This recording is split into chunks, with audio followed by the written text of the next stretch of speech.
តើលោកអ្នកគួរជ្រើសរើសសារាយសមុទ្រប្រភេទបែបណាយើងខ្ញុំសូមណែនាំប្រភេទសារាយសមុទ្រ Bingo Seaweed Bingo Seaweed មាន4រសជាតិដើមរសជាតិប្រៃតិចៗរសជាតិហឹររសជាតិវ៉ាសាប៊ី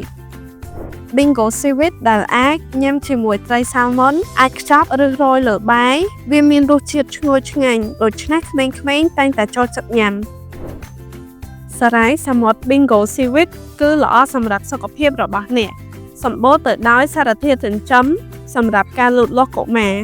ល្អសម្រាប់សុខភាពភ្នែកបង្កើនភាពស៊ាំជួយការពារជំងឺផ្ដាសាយមានជាតិសរសៃសម្រួលដល់ប្រព័ន្ធរំលាយអាហាររបស់កុមារ Bingo Seaweed មិនទះស្រួយឆ្ងាញ់ជាប់មាត់និងសុខភាពល្អ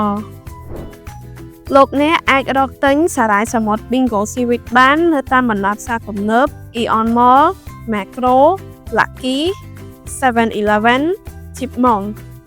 និង Map ទូទាំងប្រទេសកម្ពុជាឬទំនាក់ទំនងទិញតាមរយៈទូរស័ព្ទលេខ086 80 10 10